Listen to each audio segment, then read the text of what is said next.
Welcome to the New York City State of the Market Report. This is going to be the 2024 recap of where we've been and the forecast for where it looks like we're likely to be going in 2025. So if you're an active buyer or seller, or you're thinking about being an active buyer or seller in 2025, you're definitely going to want to stick around, hear about where we've been and where it looks like we are going. The New York City real estate market certainly kept us on our toes in 2024. Fluctuating mortgage interest rates to the presidential election, as well as record-breaking sales in the luxury market. We saw a really nice recovery in the third and fourth quarter of 2024. I'm going to be sharing a number of charts with you throughout this report that address inventory, contract signed, price action, price per square foot, where the greatest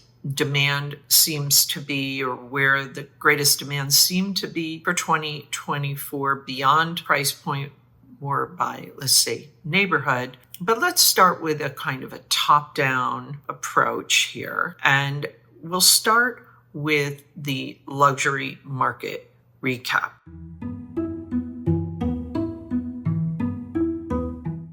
The number of contracts signed for 2024 was 1,295. This is an increase of 8.5% over 2023. If we compare it with 2022, we're a little bit under that. 2022 was 1,304 contracts, and in 2021, there were 1,877 contracts, but overall not bad and definitely an improvement from 2023. New development was the real driver here in terms of what buyers were interested in and moving forward with. Those contracts were up 16% from 2023. The total volume for 2024 was over 11 million, and as compared with 2023, which was just under 10 million. Condos outsold co-ops more than 3-1. The townhouse sales were kind of flat overall. Luxury buyers seemed to really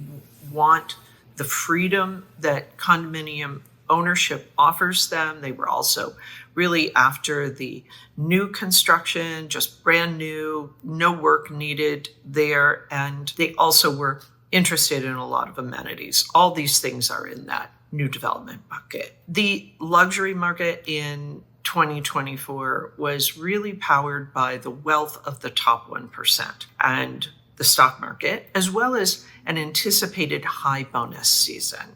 So the luxury market has just continued to be very, very strong in 2024. And in many ways, that does help the overall market. But that market is kind of in its own sector, which is why I always report on that separately. All right, so in Brooklyn and in Manhattan, the conditions largely remained neutral and kind of balanced in terms of supply and demand. The current supply in Manhattan in 2024 is about 5,300, and in Brooklyn about 2,800. So we've definitely seen a bit of a decline, as we expected to, in the new inventory coming on the market. The 30-day contract activity, 879 in Manhattan, 534 for Brooklyn. In Manhattan, we're seeing fairly high number of off-market properties. That number rose to, we're at about 4,200 off-market properties in Manhattan and just under 1,900 in Brooklyn. From a macro level, other things that kind of had influence in the 2024 market, even as the feds are cutting the rates last week, the mortgage rates rose. So we continue to see some adjustments going on, both with the Fed fund rate as well as with the mortgage interest rates. But the projection for 2025 is not necessarily that those mortgage interest rates are going to go down by very much. Remains to be seen. It's just too early to really call that. So buyers that are thinking about buying in 2025, pay close attention. However, I will say based on the predictions, it doesn't seem like we're going to see any really like serious mortgage interest rates cuts, but we haven't gotten there yet. So not totally sure that that will play out that way. We've been surprised before. Maybe we will be again. Also, from a macro level, the credit spreads are starting to widen a bit as the market kind of reprices risk. So you can see from this chart that the mortgage rates are rising as the Fed's cut. So, this is one of those charts that I wanted to share with you that kind of shows you how things are moving on a more macro level. I want to talk about supply a little bit in Q4. So this year over year change for Q4 in 2024 shows the kind of year-to-year change in supply and demand by neighborhood. And we can see that the biggest demand was kind of in the Midtown area of Manhattan.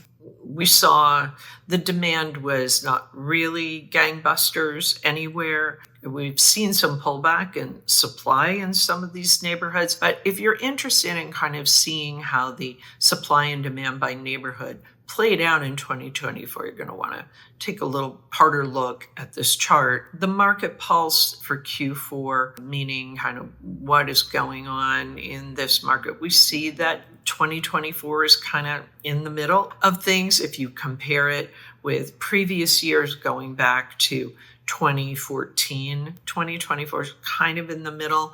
I think this is not bad, however, because from where we started in 2024 and kind of where we ended up, we definitely saw strengthening, and we're continuing to see strengthening in the market. So this Q4 negotiability percentage, this listing discount versus previous years, if we go back to, again, 2014, we see negotiability in 2024 was 4.5%. That is, not huge, sort of in the middle. Again, we're not really seeing our prices being terribly impacted. Looking at the price per square foot for resale condos, we see that the Q4 price per square foot was about $1,418. The 5-year average was $1,379. So again, there we're also seeing a kind of an overall strengthening, stable from a price action standpoint.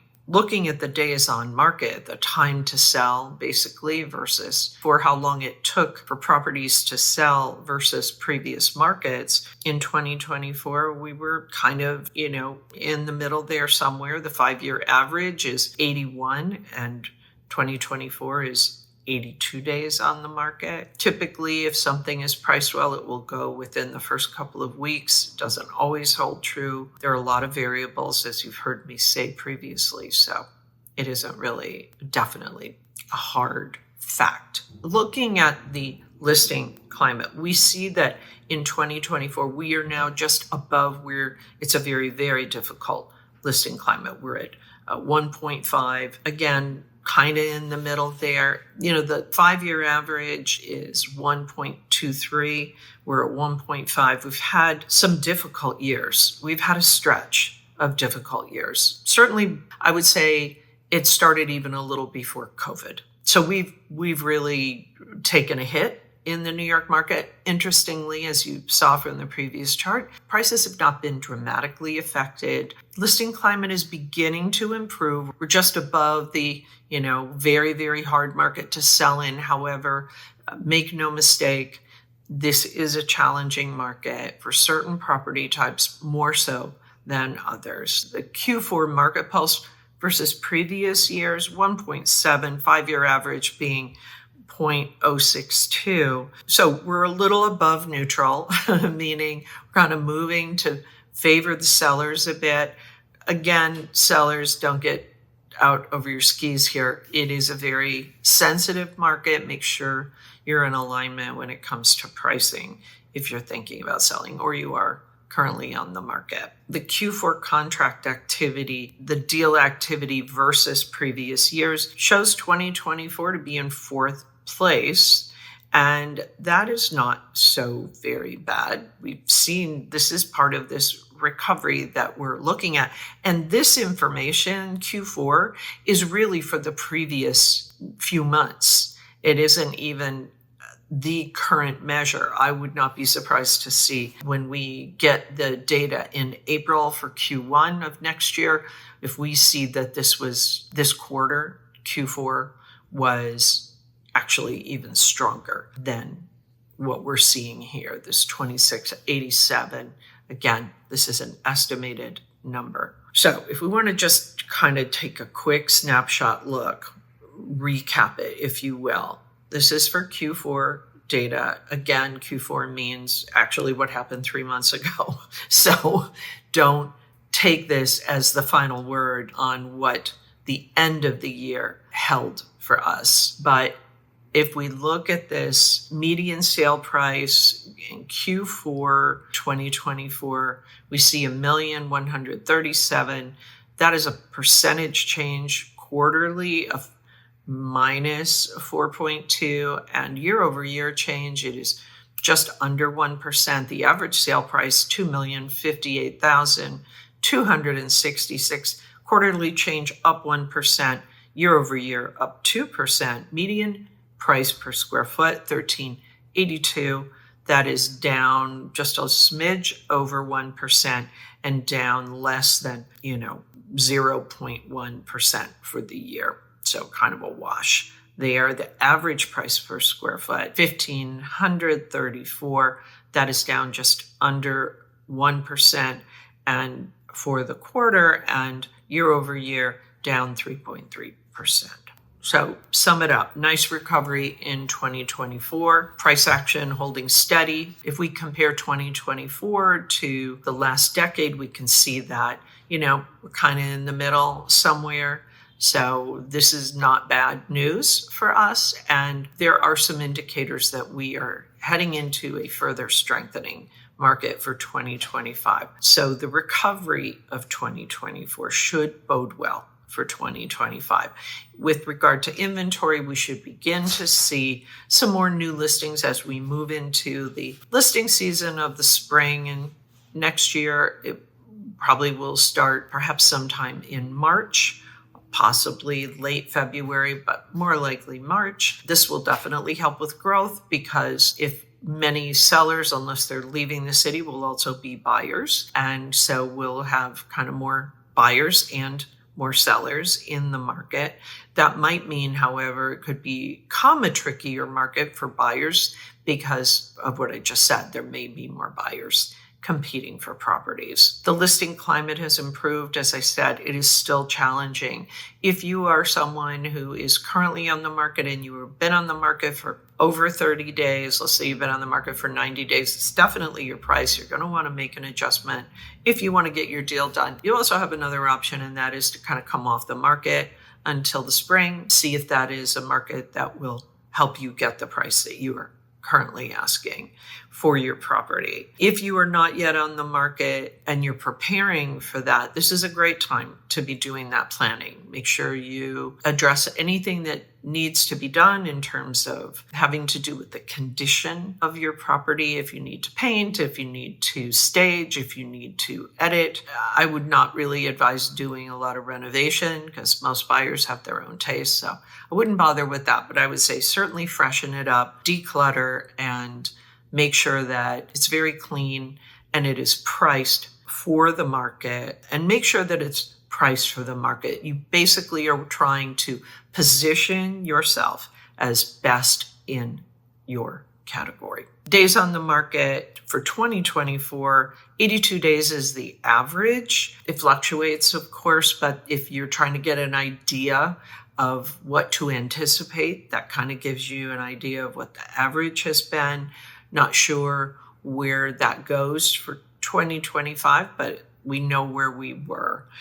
In terms of the price per square foot, price action, it's holding pretty steady. There's the expectation that it will continue into 2025. If you have any questions, please reach out to me. You can contact me below you can reach out to me directly at Sotheby's. I'm always happy to answer your real estate questions and to try to help you position yourself for success. That's why I do these reports. You can subscribe to this channel. I report every week, or just about every week, to bring you the very latest news about what's happening in the New York City real estate market, everything from the luxury market to the Manhattan market to the Brooklyn market. You can follow me on social media, LinkedIn, Instagram, Facebook. But I would say where you're really, really going to get the information that is likely to be most helpful to you is right here